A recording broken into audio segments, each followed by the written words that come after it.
Hello friends, welcome back to my channel. I hope you all are doing great. So in this video we will study question number 1 of exercise 6.2 from chapter 6 lines and angles of class 9th NCERT. तो friends इस exercise को start करने से पहले आपको अब तक lines and angles में जितना भी पढ़ाया गया है means introduction of exercise 6.1 then lines and angles की सब थ्योरम समझनी है, उनके स्टेटमेंट्स बिल्कुल आपको लर्न रखने हैं, तभी आप इस टाइप के क्वेश्चंस को आप सॉल्व कर पाएंगे। और एक्सरसाइज 6.2 के इंट्रोडक्शन में corresponding angles, alternate interior angles, alternate exterior angles, consecutive angles आपको अच्छे से एक्सप्लेन किए गए हैं। तो वो आप अगर अच्छे से समझ जाएंगे तो ये क्वेश्चन आप विदाउट एनी कंफ्यूजन कर पाओगे, बिकॉज इसमें वही प्रॉपर्टीज यूज करनी है। यहाँ पे कुछ कैलकुलेशन बहुत कम होता है, सिर्फ प्रॉपर्टीज के बेसिस पे आप यहाँ पे ज्योमेट्री में क्वेश्चन सॉल्व करते हो। तो जो भी थ्योरम्स और वो इंपॉर्टेंट पॉइंट्स होते हैं वो मैं एक्सरसाइज स्टार्ट करने से पहले इंट्रोडक्शन वीडियो इसीलिए अपलोड करती हूँ सो दैट आपको एक्सरसाइज का जिस्ट उसमें मिल जाए, right. So do watch that introduction video prior to starting this exercise 6.2. So now let's begin. Question is in figure, आपको फिगर ऑलरेडी गिवन है क्वेश्चन में, find the values of x and y। इस figure में आपको यहाँ पे x दिख रहा है एंगल और ये है y एंगल, तो इनकी वैल्यूज फाइंड आउट करनी है एंड देन शो करना है कि ये AB पैरेलल है CD के, then show that AB parallel to CD। तो यहाँ पे आपको देखो ये गिवन नहीं है कि लाइंस AB पैरेलल है CD के, तो आप यहाँ पे कोई भी प्रॉपर्टी यूज नहीं कर सकते। कौन सी प्रॉपर्टी यूज नहीं कर सकते? जैसे आपको इंट्रोडक्शन वीडियो में बताया था, अगर लाइंस पैरेलल हैं तो एफ शेप बनता है तो करस्पॉन्डिंग एंगल्स हैं, ठीक है। जेड शेप आपका बनता है तो अल्टरनेट एंगल्स है, और अगर ई शेप बनता है तो consecutive interior angles on the same side of transversal. तो ये जो मैंने तीनों केसेस बताए थे, तीनों आपको एंगल्स बताए थे, ये कब अप्लाई होते हैं? जब लाइंस आपकी पैरेलल होती हैं, राइट, लाइंस पैरेलल होती है। बट यहाँ तो जो क्वेश्चन आपको गिवन है इसमें प्रूव ही यही करना है कि लाइंस आपको पैरेलल प्रूव करके बतानी है कि ए बी लाइन पैरेलल है CD के। तो अब लाइंस अगर पैरेलल ही नहीं है तो ये एंगल्स तो हम अप्लाई नहीं कर सकते, क्योंकि एंगल्स इक्वल होने के लिए चाहे वो करस्पॉन्डिंग हो, अल्टरनेट हो या कंसेक्यूटिव की प्रॉपर्टी लगाएं, उसके लिए फर्स्ट कंडीशन क्या है कि दोनों लाइंस पैरेलल होनी चाहिए। तो इस क्वेश्चन में तो हमें गिवन ही नहीं है कि लाइंस पैरेलल है, क्योंकि हमें शो करना है, show that AB is parallel to CD, तो हम वो वाले कोई भी एंगल्स की प्रॉपर्टी यहाँ यूज नहीं करेंगे। तो यहाँ पे हम क्या यूज कर सकते हैं जो हमें गिवन है? अब हमें दिख रहा है कि यहाँ पे ये लाइंस कैसी हैं, ये स्ट्रेट लाइंस है, ये लाइंस है ना, ये तो सिंपली लाइंस है। तो लाइंस पर जो प्रॉपर्टी आपको 6.1 में भी बताई गई थी, तो लाइंस की प्रॉपर्टी आप रिकॉल करें। अगर कोई भी एक स्ट्रेट लाइन है, जैसे सपोज ये कोई स्ट्रेट लाइन है, इस पे कोई एक रे स्टैंड करता है, ठीक है, ये सपोज ये है A, ये है B और this is O and this is suppose P।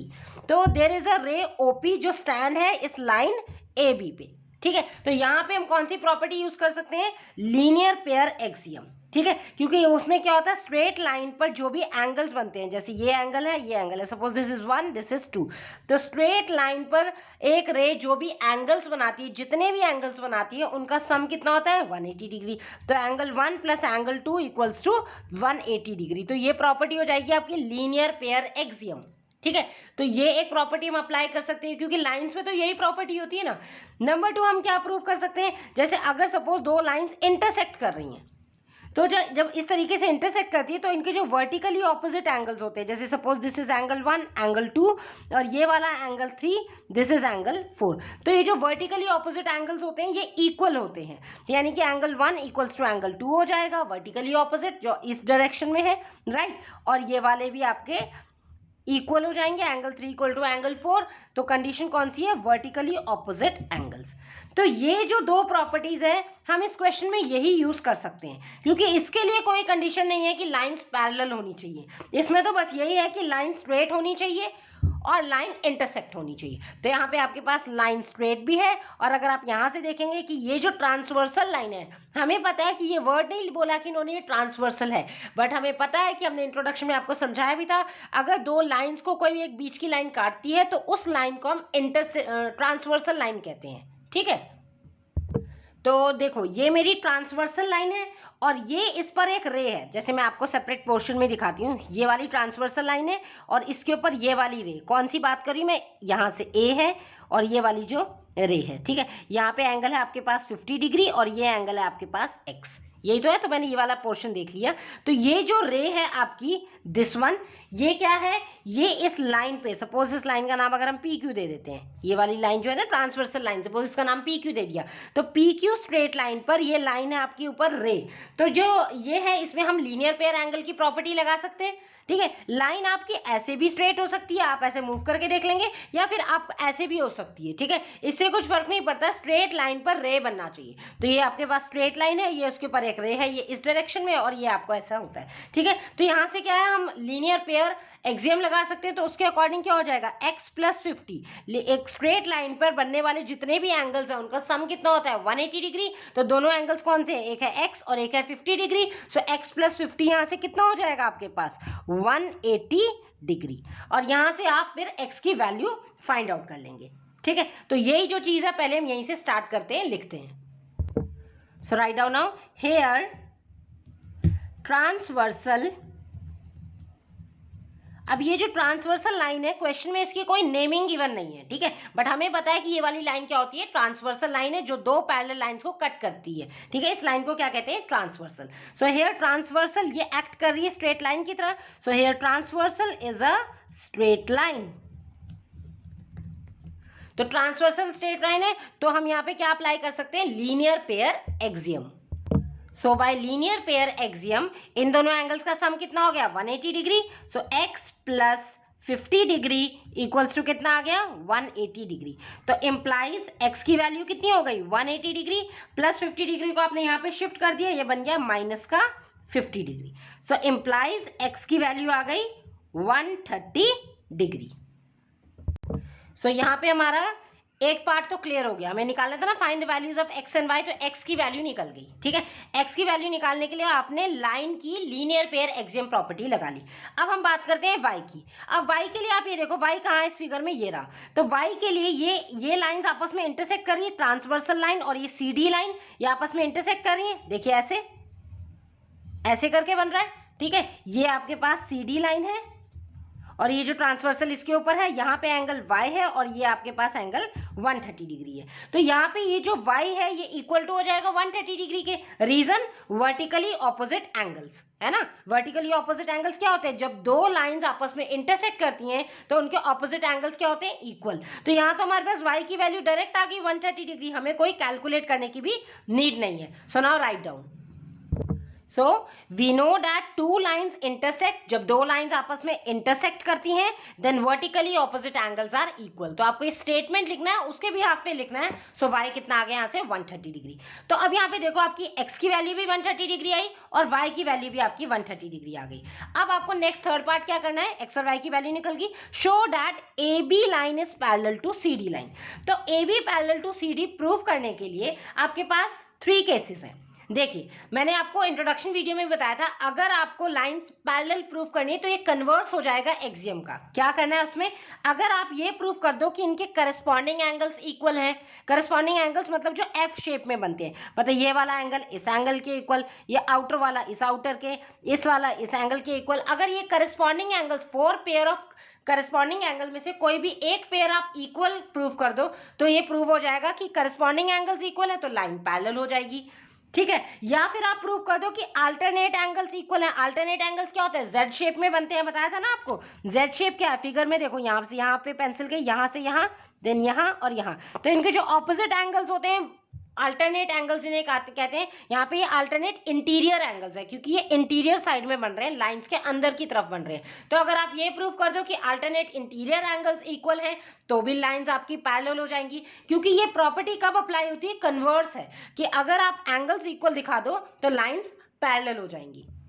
तो कोई भी एक पेयर इक्वल आने का मतलब है कि लाइंस पैरेलल है। तो अब यहाँ पर देखो, आपने क्वेश्चन में सॉल्व किया है, कैलकुलेट करके आपका x की वैल्यू भी 130 आ रही है और y की वैल्यू भी 130 आ रही है।